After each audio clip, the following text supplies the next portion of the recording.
अस्सलामु अलैकुम वरहमतुल्लाहि वबरकातुहू। आइए कुरान समझें, अरबी सीखें। सूरतुल बकरा की आयत 198 है। हज के ही अहकाम चल रहे हैं। फरमाया आऊज़ु बिल्लाहि मिनश शैतानिर रजीम बिस्मिल्लाहिर रहमानिर रहीम लैसा अलैकुम जुनाहुन अन तब्तगू फज़लन मिन रब्बिकुम फ़इज़ा अफ़ज़्तुम मिन अरफ़ातिन फ़ज़्कुरुल्लाह इंदल मशअरिल हराम वज़्कुरूहु कमा हदाकुम व इन कुंतुम मिन क़ब्लिही लमिनज़्ज़ाल्लीन। सदक़ल्लाहुल अज़ीम। लैसा नहीं है, अलैकुम, अला के मानी पर, कुम के मानी तुम लोगों, अलैकुम तुम लोगों पर, जुनाह गुनाह, कोई हर्ज।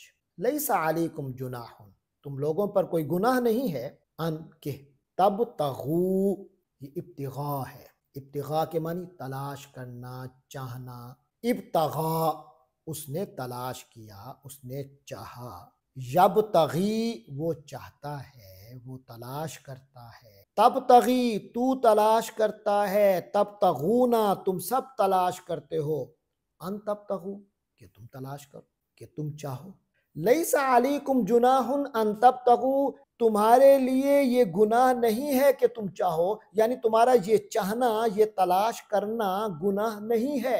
क्या तलाश करना, क्या चाहना गुनाह नहीं है? फज़लन, फज़ल तलाश करना। मिन रब्बिकुम, अपने रब की तरफ से फज़ल तलाश करना। इस फज़ल से क्या मुराद है?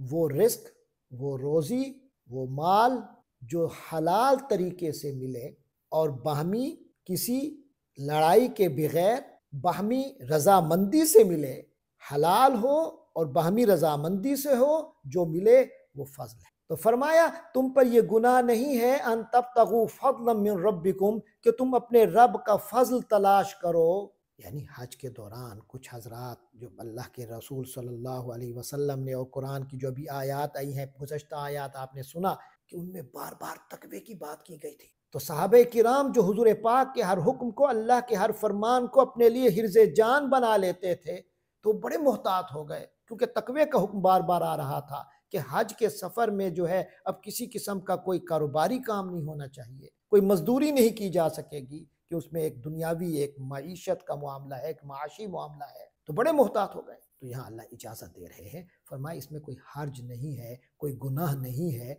अगर तुम इस दौरान, इस सफ़र में, अगर हज के सफ़र के दौरान तुम अल्लाह का फजल तलाश कर लो तो कोई फ़र्क नहीं पड़ता, तो इसकी इजाज़त है। फरमाए फ़इज़ा अफ़ज़्तुम मिन अरफ़ात, तो हज का ये सफ़र है, इस दौरान अगर कोई थोड़ा बहुत कोई तिजारत का मामला हो गया, मसलन पाकिस्तान से या इधर उधर से कोई जाने वाले लोग, कोई अपने मुल्क की अजनास जिनकी कानूनी इजाज़त भी हो, वो लेकर वहाँ जाएँ और वहाँ जाकर फ़रोग़ करने का मौका मिल जाए या वहाँ मजदूरी का मौका मिल जाए, ओके। लेकिन ऐसी मजदूरी और ऐसी तिजारत हो जो वो जो हज के अराकीन हैं, हज के आमाल हैं, उनमें खलल ना आए, बस ये शर्त है। और हलाल हो, सारा कानूनन जायज़ हो, ये शराइत है। आगे फरमाए फ़इज़ा अफ़ज़्तुम मिन अरफ़ातिन, तो हज में आपको मालूम है कि 9 ज़ुल्हिज्जा को अरफ़ात का स्टे होता है, अरफ़ात का क़ियाम होता है मैदान अरफ़ात में। तो जब वो अरफ़ात के मैदान से अफ़ज़्तुम, तुम लौटो, तुम लोग पै दर पै चल पड़ो, रवाना हो वहाँ से, तो अब सीधा मिना या मक्का आने की ज़रूरत नहीं है। फ़ज़्कुरुल्लाह, तो जब अरफात से वापसी हो, फ़ा तो उज़्कुरू, तुम सब जिक्र करोगे अल्लाह, अल्लाह का, इंदा करीब, पास, अल मशअर अल हराम, मशअर हराम के पास। मशअर हराम के पास जाओगे पहले, मिना नहीं, सीधा खैमों में नहीं जाओगे, मक्का मुकरमा वापस नहीं जाओगे, बल्कि अरफात के बाद तुम मशअर हराम के गिर्द जाओगे। मशअर हराम एक पहाड़ है और उस पहाड़ के गिर्द एक मैदान है जिसे मुज़दलिफ़ा कहते हैं। उस मैदान में तुम स्टे करोगे रात के, क्योंकि गुरूब आफ्ताब के बाद जब निकलोगे अरफात से, तो आगे हुक्म है कि मगरिब और इशा की नमाज इकट्ठी जाके पढ़ोगे मुज़दलिफ़ा में, जो तकरीबन 3 किलोमीटर का फासला है वहाँ अरफात से मुज़दलिफ़ा का। तो उस मैदान में जाकर मगरिब और इशा पढ़ोगे, उनको इकट्ठा करोगे इशा के वक्त में, तो ये तुम्हारा जो है अल्लाह का जिक्र तुम वहाँ करोगे। तो उसकी पहली सूरत तो खुद इन नमाज़ों को इकट्ठा करना, और फिर अल्लाह का जिक्र करके अपनी रात जो है अल्लाह के जिक्र में गुजारोगे, वहाँ के औकात को अल्लाह के जिक्र में गुजारोगे।